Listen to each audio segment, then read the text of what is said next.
They have declared an emergency. They have bought into this notion that they want to get to herd immunity. Remember that word? You notice they don't use it anymore? They don't use it. You notice they don't use it anymore? Yeah, they said we want to get herd immunity, which they can't use anymore.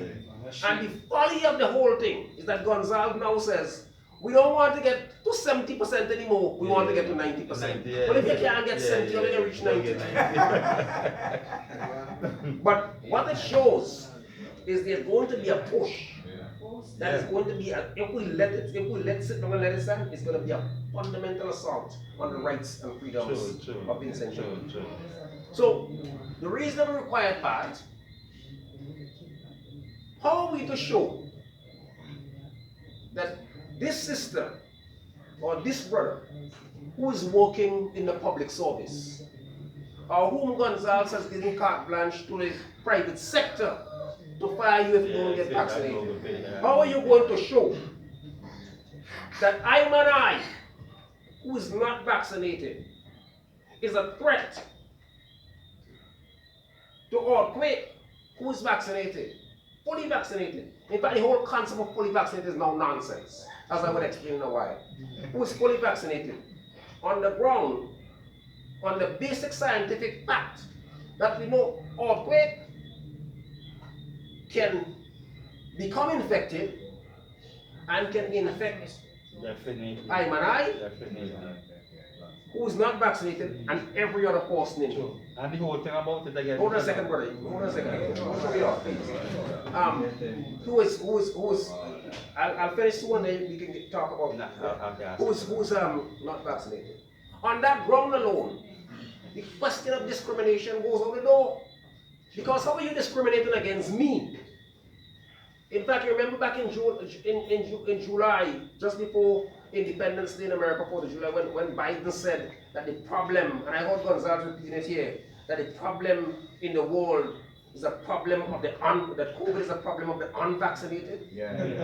And then the science came out that a vaccinated person has a viral load that is 251 times the viral load of an unvaccinated man.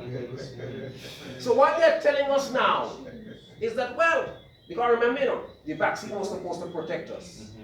And then we were supposed to get the vaccine. Then they say, well, we're going to give you 2 doses. So when you get 2 doses, you're fully vaccinated. And now, 11 million people in England, out of a population of 7 million, has already had 3 doses. And 60% of the Israeli population has now gotten 3 doses, and they're talking about a 4th dose. Right? So, if any of you in here, or any Vincentian out there, who got, let's say AstraZeneca came in February or March, which is the 3rd month of the year, and we are now in the 11th month of the year, and the efficacy of the vaccine is now being shown between 6 and 8 months. It means that the efficacy has worn off. And even if you had 2 doses, you no longer, quote unquote, vaccinated. Because you all may remember, I don't know if you follow this thing as closely as I do, but in Israel, the Prime Minister of Israel in October announced that if you had 2 doses of the vaccine and 6 months had passed, you are considered unvaccinated because the vaccine is no longer effective. Right? So, in the face of all of that, you want to tell me that you're still, and this is the evidence out there now, you want to tell me that you're coming to force it on people, and you want to force it now on children? That has to be a crime. But in addition to that, brothers and sisters, in addition to that, we have this sad situation where too many of us have gone along with this thing. Well, boy, people are dying. Well, 40 million people and counting have died from HIV. 20 million of them are African people like us. They never declared a pandemic. I want you to dig at that for a moment. 40 million plus people across this world have died from HIV. More than 50% of all of those who have died are people who look like us. They never declared a pandemic. I remember when I finished graduate school in 1989, I had always thought, well, let me go to Africa and spend some time. And I remember I had an attraction to Kenya or Botswana. And then you started reading some statistics that 70% of the people in the capital cities were HIV positive. I said, Jesus, I couldn't do it. I couldn't do it. But I give you that statistic to show that all of these people have died and are still dying to this day. No pandemic declaration. But within the announcement that about 1,000 persons have been infected across the world, in 2020 last year, a pandemic was declared. So the issue of the legality and the constitutionality of this, I think in some ways we can say clearly now. One, that the government has not followed the constitutionally mandated regime upon which they were supposed to invoke the emergency. Because the Constitution says, Section 17.2. I heard Prime Minister, when it was asked this morning, the Prime Minister said, well, notice I never talk about a state of emergency. The question is not what you call it. The question is how the Constitution says you should invoke it.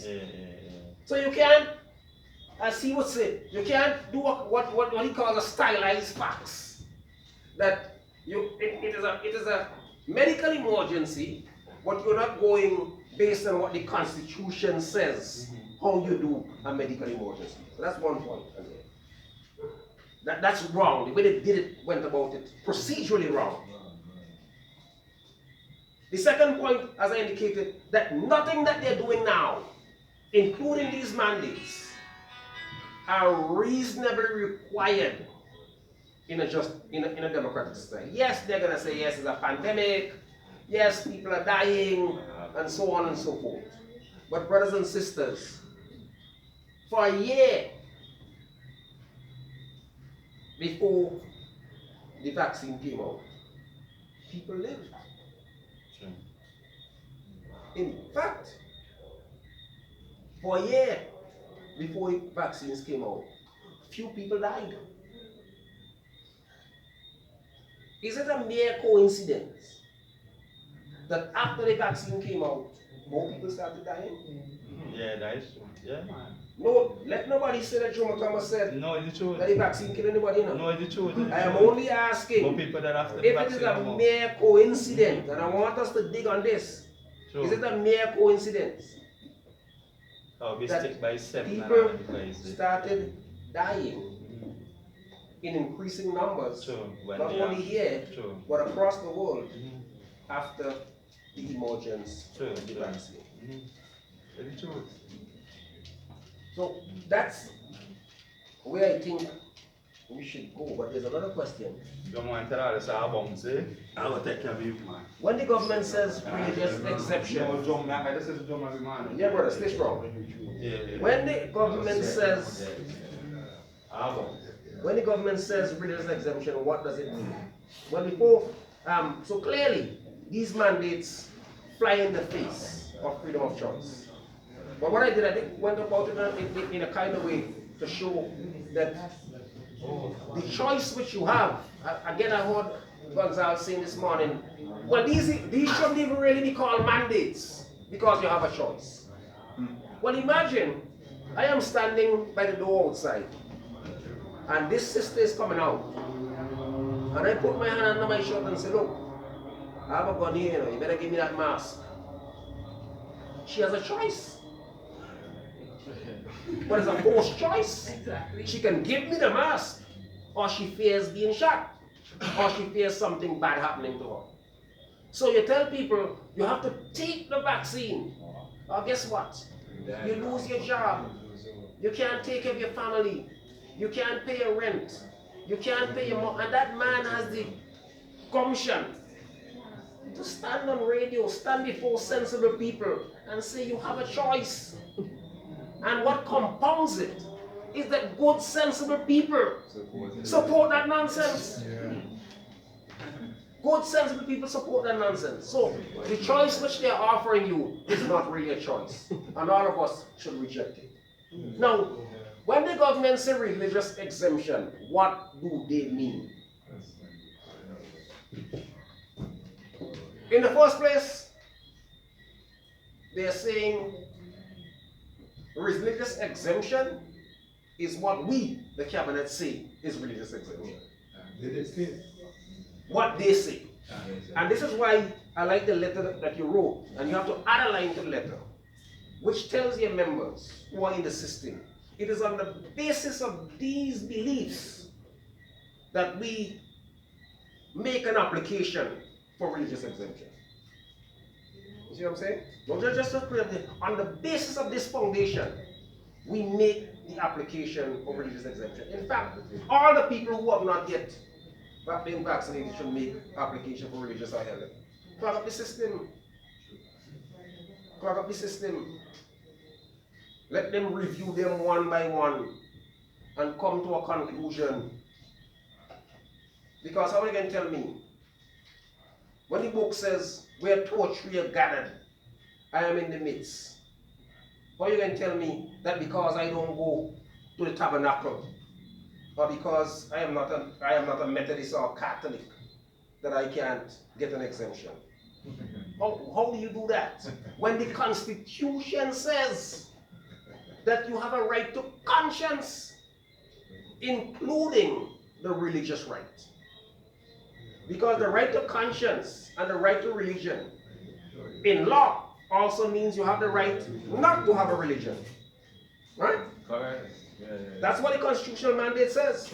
The right to conscience and the right to religion, the right to thought, means you also have a right not to have a religion. But this thing is a genuflection to the religious ideas in society.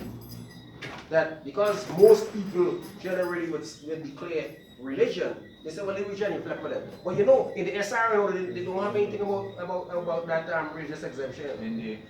In the SRNO, the Standard rule and order. what's it called again? Something rules and regulations. Standard rule and order. Standard rule and orders. Right. Sorry. Yeah, thanks, Bishop. So they don't have the religious thing in there. It is not written in there. But they are now talking about it. Because it's to placate the churches and to get the churches done. And they have effectively done that. And what is good and significant is that if you notice last week, the Council of Churches came out and said they are not for the mandates.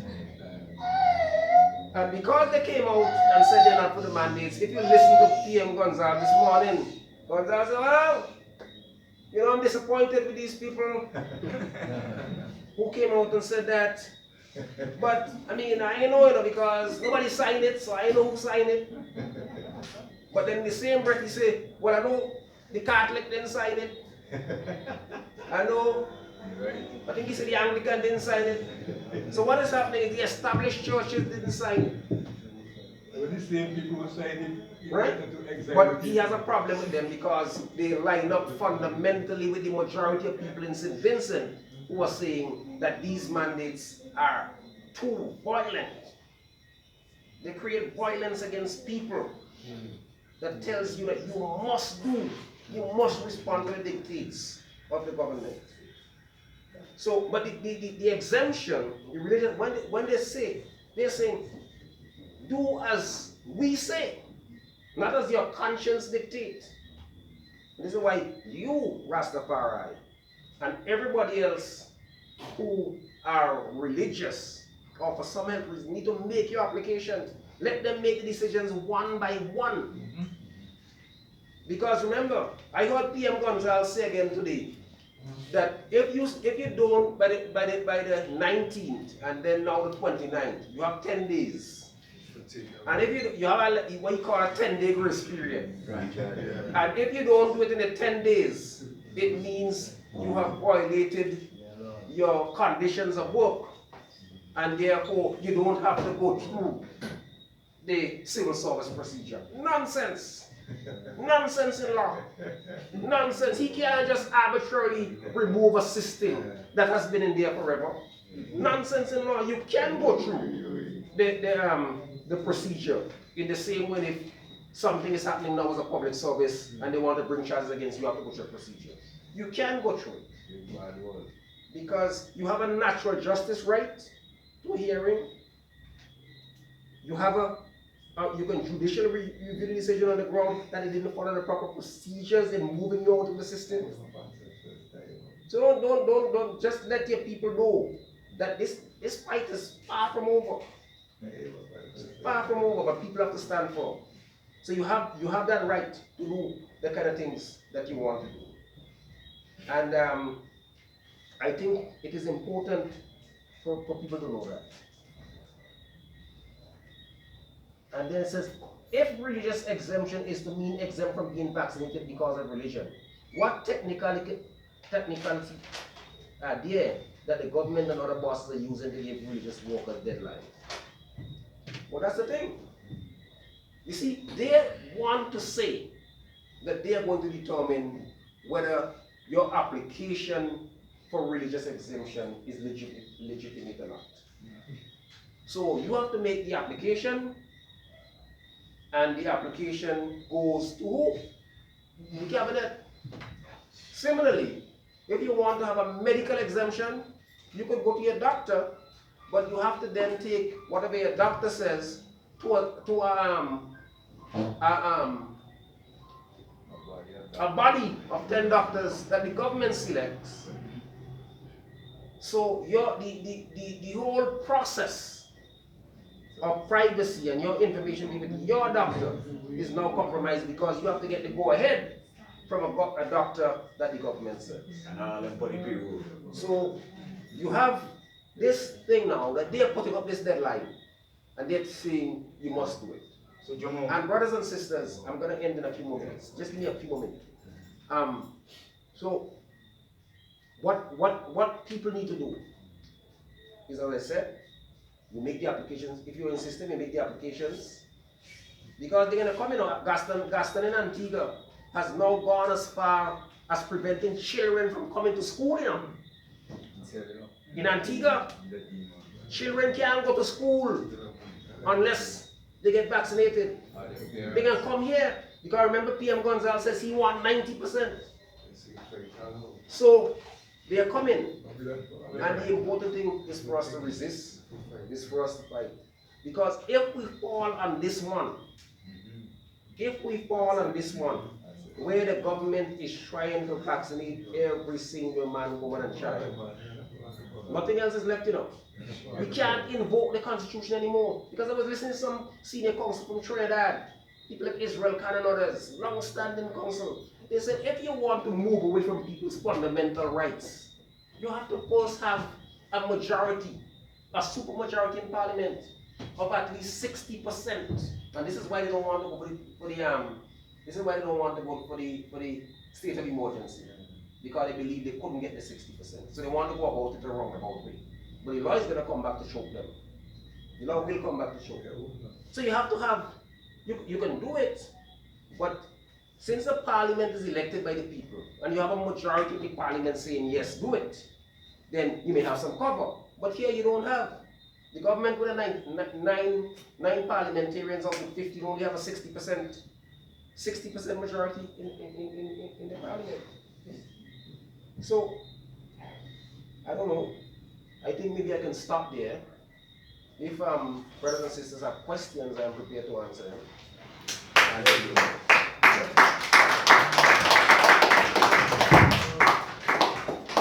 Okay, so we're gonna open the floor for questions and suggestions. We're looking for solution and a way forward how we should approach this thing as a people.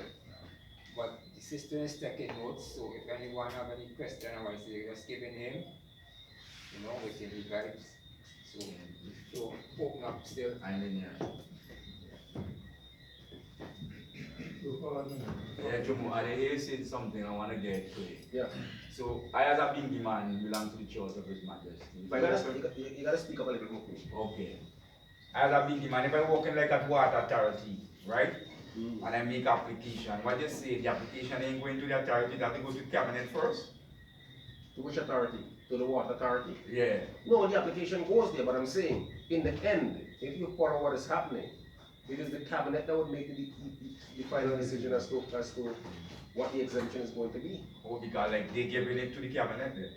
Well, they would have to, unless the people there conclude that you, based on what you have a book, right? That's the word, a bona fide claim.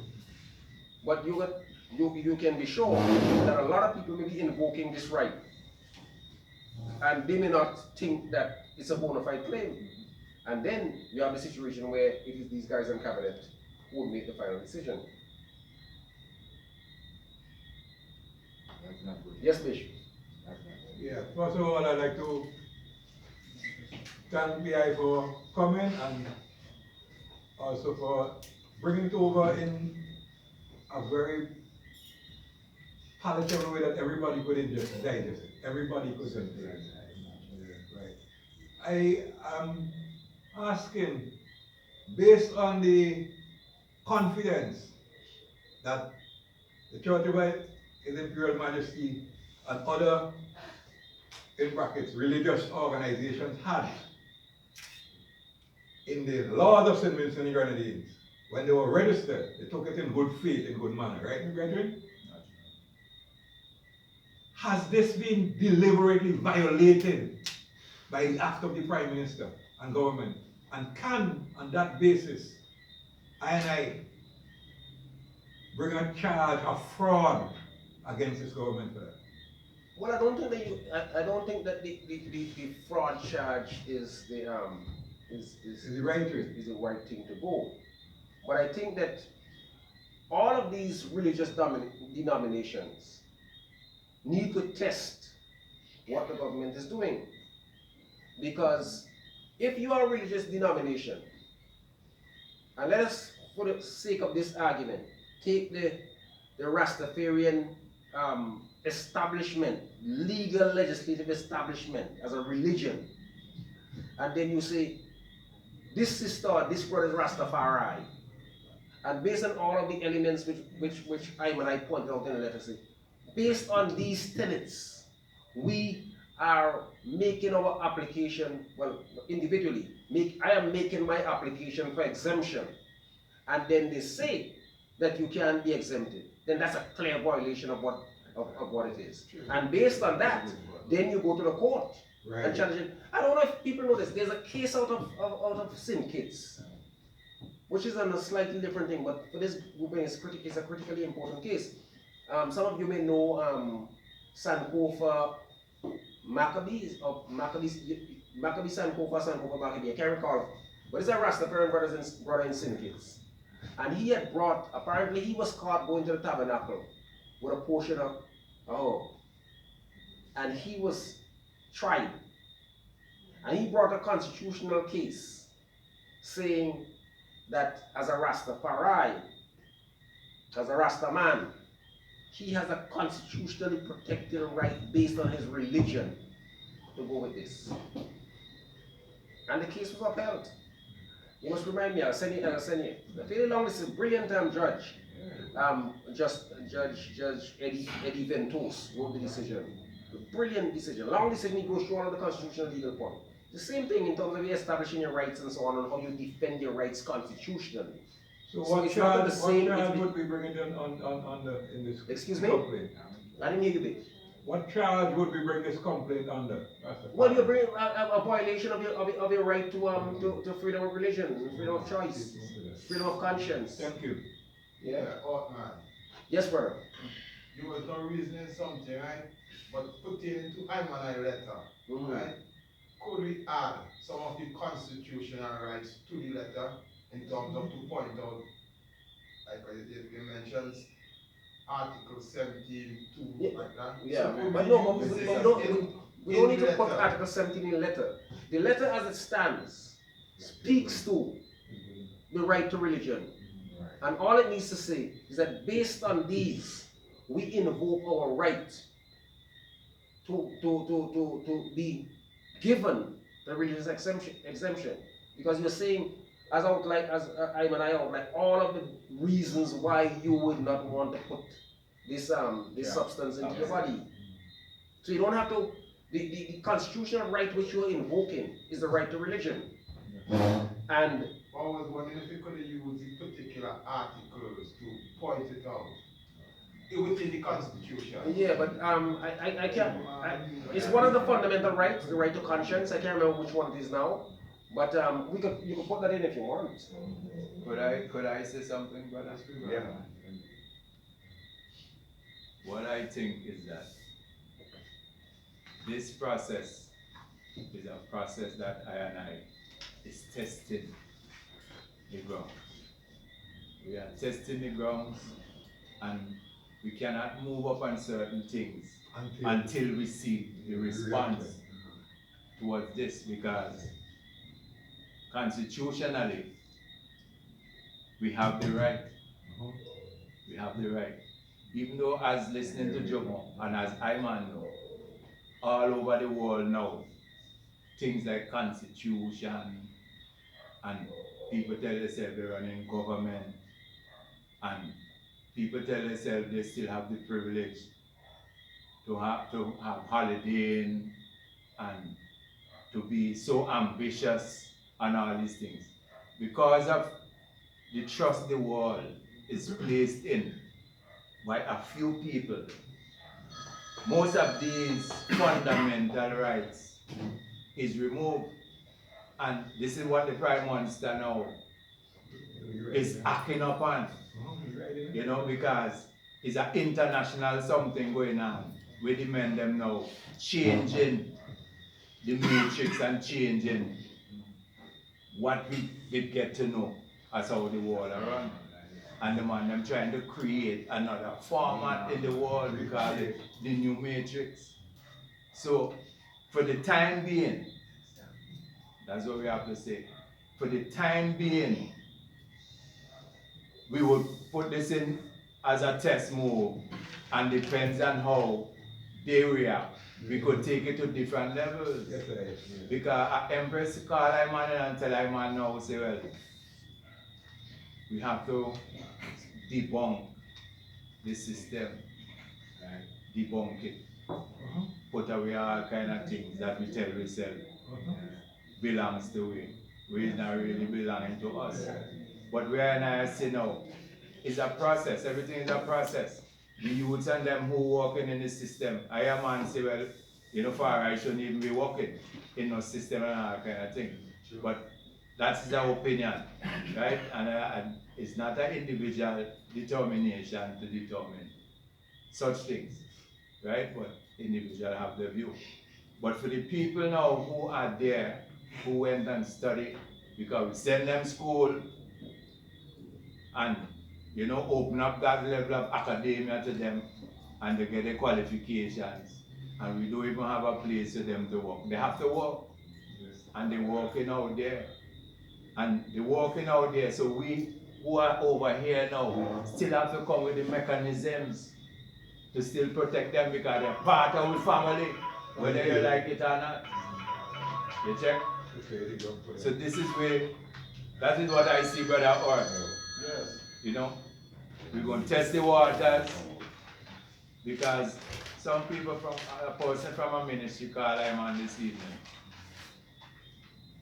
and was asking me if I'm familiar with a sister. That's, I think it's Gamba's wife. Sister Adisha? Can I call the sister name? Sister Carrie. Carrie, yes. If I'm familiar with her and XYZ and how much members we have in the church, I say, we have a great number. We have a great number. I say, at times the congregation is so swell you can't even number them, and sometimes it's few. And I say, anyhow, we are really a cultural people, you know, Rastafari is a culture. And, you know, wherever Rastafari is, wherever, is a member of the family, we are one family, and I had to push on them kind of thinking. Because them seeing church as church, systematic mindset, and so forth, you know. But you see, these are strategies, they're just strategies. We are not confined or conforming to those ideas, but it's just strategies that, just like how Joe explained tonight, through law, it's tactics. And you know, these things through law, you have to use to win battles. You know, so that's what I think about the issue fire. Oh man, right? Pretty, right? State your name, please. All quick. Right? And listen to the it all, right? What somebody report, give thanks to him, right? But, right? You see, when it come down, right? What kind of guarantee, right? Right? Do we have, when you feel that we have, when we put this letter here together and submit this letter, right? Ready? Watching how this man here, Ready right? for the answer? Right? Watching how this man here, right? Don't have this system in the power. Everybody they put him on payroll. Anything go up towards this man and against this man, you understand? It's like it ain't reaching him. You understand? So you ready for the answer? Yeah, let me hear it. Look the guarantee here. Yeah. We is our guarantee. I'm not fair everywhere, but I'm not fair. I'm not fair everywhere. Numbers here already comes in after me, and it's strength to the mind. Joe asked me to read this way. One for all for one. I pray there. Walking in this manner, there will be no failure. Not might. I mentioned something the other day when I in Bible reading into, right? Okay, and I don't see, right? Right, from what I've been observing and checking out, right? He touched the food, he touched the workers, he touched everybody. You understand? And it's like a lot of people bowing because they have mortgage to pay. You understand? People who are work to maintain these people living in rent house. You understand? A lot of people bowing, right? So what I saying, you know, eventually, right? When he find out that he don't catch a lot of people, he come upon the vendors and them next. And there's a vendor. But you're absolutely right, you know. You're absolutely right. You know, Angela Davis used to say, if they come for me in the morning, they will come for you at night. So, the central thing is for people to stand for. And for all of us who have a particular mindset, to make sure we talk to as many people as possible to ensure that they stand for. Because I give the example in Antigua. In Antigua, they're going now for the children. I have a good sister who has a 14-year-old child in Antigua who's not allowed in school because she, Rastafarian sister, who does not want to have her daughter vaccinated. So to push the numbers up, they are going to press and press and press as much people as possible under the nonsense that you have a choice. Because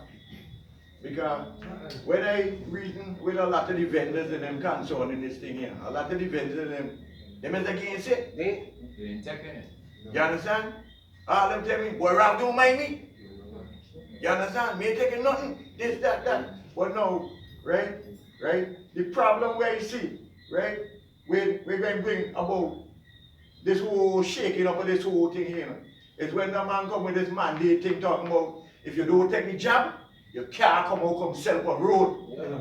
Problem did it, can't. Don't say can't. Don't sit up, bridges. Problem did it. I see that it cannot happen. Problem did it. Put them in your mind. Come on now, it's a vendor boy. Yeah, pretty Keep them negative out of mind, Jeremy. I can't keep them negative out of my mind because I'm watching the reality of what's taking place. Alright, Kylie.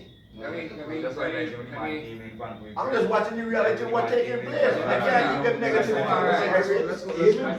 As the chair, I'm just gonna say one thing and then Sister Elisha Ashian writes. This is the reason why I decide, and the young flower decide for we to gather this reasoning here. Because I don't want us to feel that the time is normal. Normal time gone. And I don't see that they starting at who they have under their control and it will trickle down. And I know that. So it's we as a people have to start to reason, strategize, prepare how we're gonna counterattack and prepare for the battle. Because if we don't prepare for the battle and then we just, that's it, if we just play everything normal when they come at you and everyone as an individual different, that's how they're gonna defeat. Yeah. So this is the importance of these reasons, and if we could have more as it build up. Because it's a war, it's war. It's war. It's war times, Yeah, you know. war. Whether spiritual, physical, whatever, so we gotta prepare.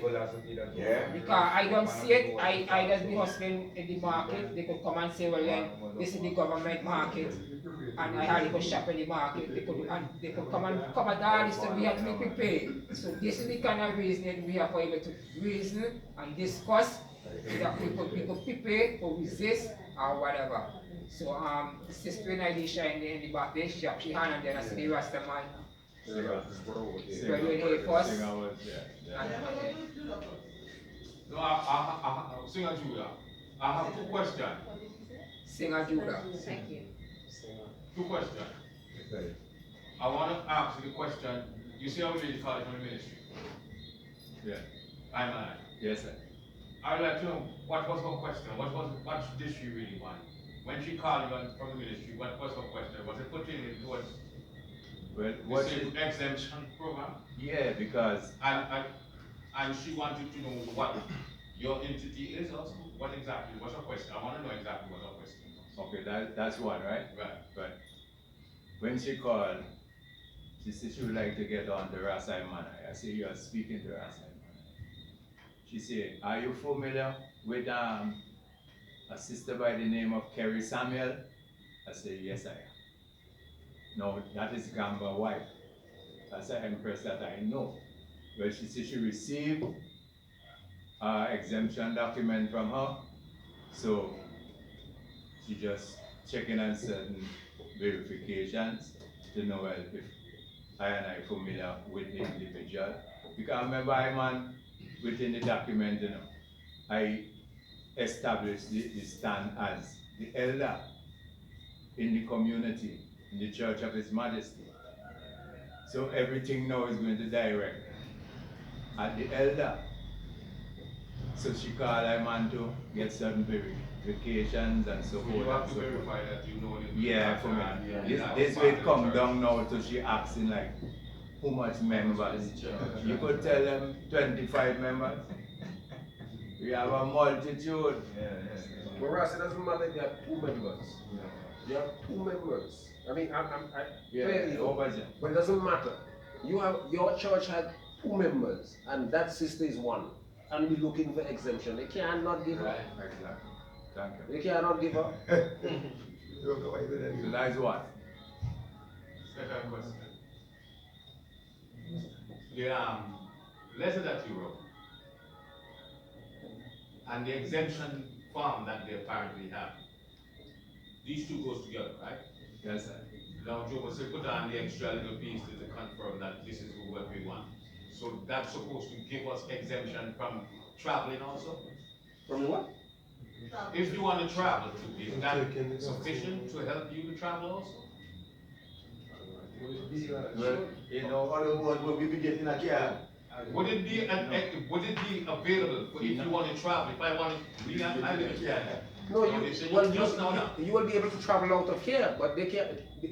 Your exemption here cannot. For example, the United States say all persons who are not U.S. citizens has to be vaccinated to enter. So you may not have to show anything to leave here, but if you want to travel from here to the United States, you have to comply with United States law. Yeah, well, when you reach there, you have exemption paper, say, we like it. For here. Right, Canada have exemption paper. Maybe what from here? Because here they say you can't do vaccine and that. But I thought you were asking whether the exemption would give you. No, that's what I'm saying. They put the exemption. But the exemption only applies to what this government only has authority to exempt you from what's happening here. It can't exempt you from what's happening in Australia. I just listen to what I'm hearing and they say you can't go in the airport without getting vaccine here, which I think is bullshit, but I'm just trying to get, I don't understand it. You see, what I said, right, in Iman reasoning is that we here in St. Vincent, in a strategic position when it comes to the exemption aspect according to what is offered based on religion. Many other countries have a different hurdle to jump because they ain't get the legal recognition that St. Vincent has. But no, this is why I reference the case.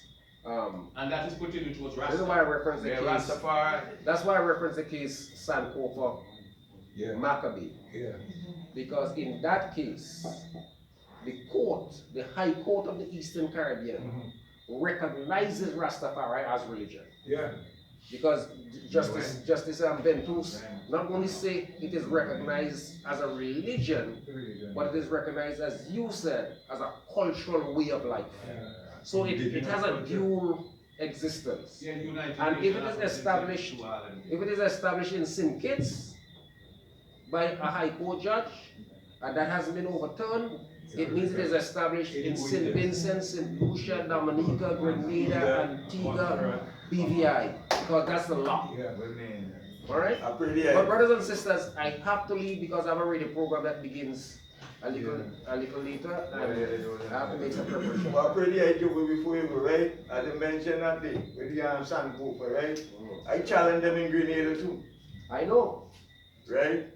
And that was all the times here. And the holy body, same with Sandcooper inside it. Yeah. But they recognize I win the case.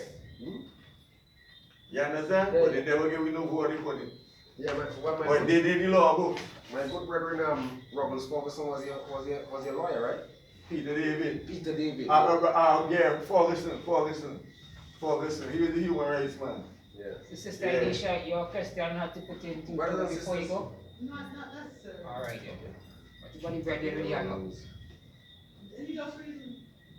No, you had a bread already back. I did. Well, that question is not for me, right?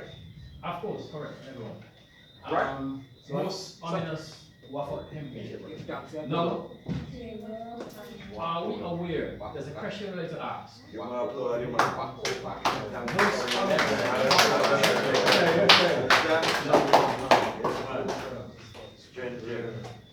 Now, are we aware that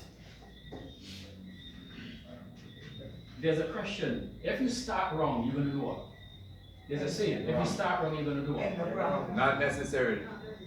If you start wrong, you're gonna end wrong. We was taught that, right? Now, we were taught that. Let me just say this for us, right? I used to preach and teach, and I regret I ever done any of that. I also regretted that they sent me to school. That's something to think about. Now, how did colonialism started? Did they start right or wrong? You don't know, I'm going to tell you. Colonialism started wrong, didn't start right. All governments of the world, are we aware that they have taken the mandate from colonialism and all that they're doing is wrong consistently? Are we aware of that? Yes. Think, my people. Think. Well said, my brother, well said. Give thanks. Well, just gonna shout out the brothers and everybody back everywhere. So we just say give thanks to the ancestors, give thanks for life, and greetings to everybody. Paramount Chief Tonic for the wash of the nation. Just want to state something clearly to the people. You have to target the problem from the beginning. How did we come about with this particular criteria facing a scam? Them, if you listen to my word, but it's a scam, right? And I remember Joe saying you don't file a charges against them as fraud. But if you look in the Constitution states what fraud is. And a fraud is an act to deceive the people. So, the brother is running from the truth. Let's break that cycle. Now, let me give you some facts right now. The PCR test that they use to diagnose the coronavirus is an RT-PCR test designed by the brother Kerry Mullis. State in fact, and before he was killed, he recorded his own evidence stating that the PCR test can only detect minute DNA from the human biological system and RNA that is found in your body. It was not designed to diagnose a virus, as a virus load is 30 to 40,000 base pairs wide. A PCR test only can go to 30 to 35 base pairs. Anything over that, like the politicians them ramping it up in the airport, it gives you false reading. False reading. So if something was not designed to test for a virus, how are you going to get all these positive? Just think first. How are you going to get all these positive? Where does these positive come from? That way you have to look in the logics. Well, we don't deal with no school this and school that, deal with logics. So you have to take the sense from nonsense, as we say, you know. So you're dealing with logics now. So if something was never designed to test for a virus, how you can come up and tell people that we have 1,000 people test positive for COVID-19, and what type of equipment did they use? The same BS PCR test. And if you want me to say it in the real way, the same bullshit PCR test. No, how do we counteract it? No, we counteract them. With the international court and all that. Why is all that? Why? No, well, what we do, there's protocols we follow, right? So we can file basic debunking documents, which I do. Okay? There's different types of debunking documents.